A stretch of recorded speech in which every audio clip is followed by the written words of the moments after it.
Stop telling yourself that your life is hard, because it's not your circumstances that are wrecking your life. It's your consistent failing response to them that's wrecking your life. You're stuck in a loop. And you ask, oh, I'm stuck in a loop. What does that mean? Yeah, you're stuck in a loop. You feel pressure, you feel overwhelmed, you shut down. A challenge shows up in your life and you just shut down. And you bury your head in the sand, you turn your phone off, you ignore the phone calls, or you scroll on your phone, you distract yourself, you numb yourself, you just disappear. But then you still got to deal with it. And every time that you repeat that pattern, you're killing your own self-trust subconsciously. You're proving to yourself that when things get tough or inconvenient, you fold. You can't handle it, and so you run away. Or you just incessantly complain. Every time. We all know somebody like that. But that's the cost of having no emotional resilience. You don't just make situations harder, you make your entire life harder. And today, I'm gonna give you the playbook for building real, unshakable emotional resilience.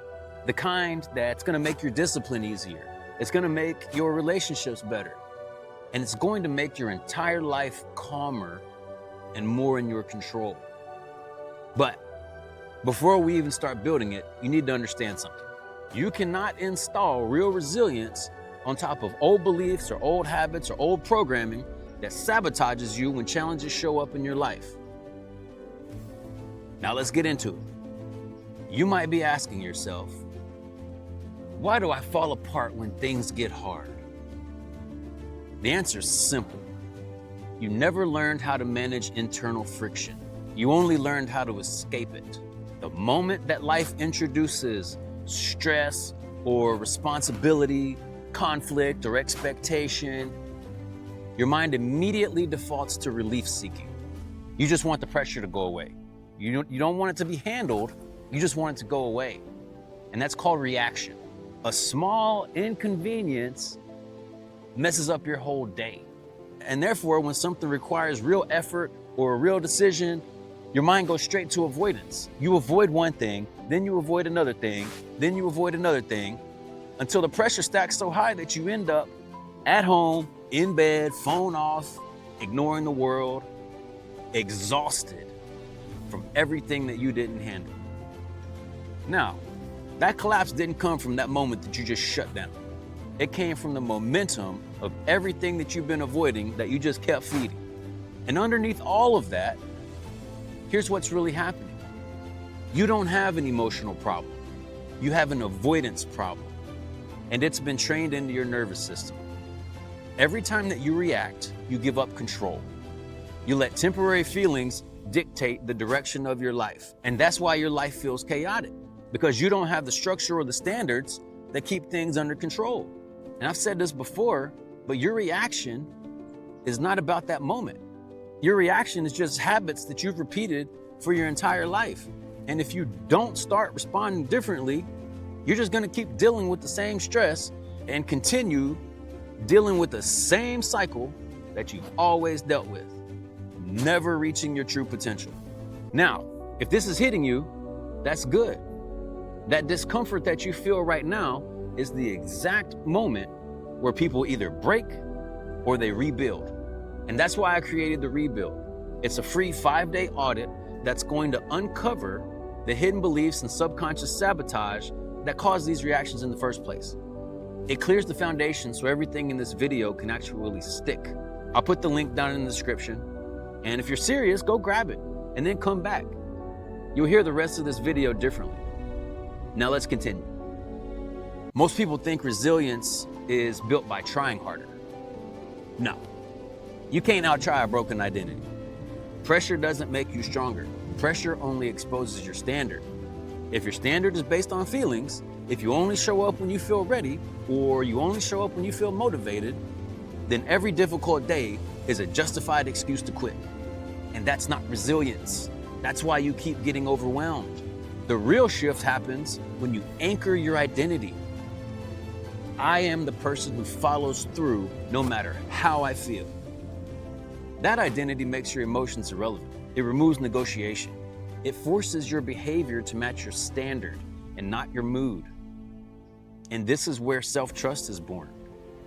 And self-trust is what makes resilience even possible. The reason emotional resilience collapses is simple. You negotiate with the wrong voice. The second that discomfort hits, you start an internal argument. Okay? I don't feel like it. This is too much. I can't catch a break. Life sucks. Every one of those thoughts is you giving up control. You're letting your emotions decide what happens next. And when emotions lead, everything feels bigger than it is. But here's the truth. Doubt is not danger. Doubt is a sign that you're leaving your comfort zone.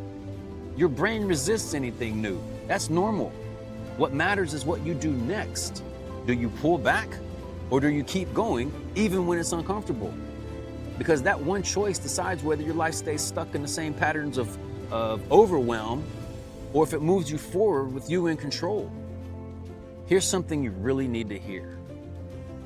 You're not overwhelmed by the moment that you're in. You're overwhelmed by everything that you're dragging into it. I'm talking about like you're carrying conversations that you're avoiding. You're carrying the stuff that you haven't done, but you know you need to. You're carrying the boundaries that you refuse to set for people, the stress that you refuse to deal with, the problems that you refuse to solve, the clutter in your environment. And all this buildup shrinks your tolerance for life. Your patience evaporates. Your reactions get louder. Minor issues start to feel major. Like you think the text message ruined your day, but it was the pile of stuff that you were already buried under. Emotional resilience is about clearing that pressure early so small things stop controlling you and stop dictating your day. Resilience is not a personality trait. It's a skill. Just like any other skill, it's built through reps. High quality, boring, consistent reps. Here's how you do it. Number one, handle what you've been avoiding. Avoidance is the biggest source of internal pressure. Every time you avoid something, it teaches your brain, we quit when it gets hard. You gotta fix that message. You gotta handle that friction. Number two, build structure so life doesn't control you. Chaos elevates anxiety, but order creates calm, and calm gives you capacity, and capacity builds resilience. Number three, move your body every day. You can't regulate your emotions with a dysregulated nervous system. Half of your quote unquote emotions are overstimulation and inactivity. So you need to walk or work out or stretch or something, whatever it is, just get moving. Number four, stay consistent with one thing, not 15 things, one thing. Consistency on hard days, that's what's going to build your identity. And building an identity is going to create self-trust, okay? And then self-trust creates emotional resilience because you believe that you can handle whatever happens instead of going and burying your head in the sand. And when you build this skill, you're gonna stop getting knocked around by all of life's little inconveniences. You're gonna communicate clearer.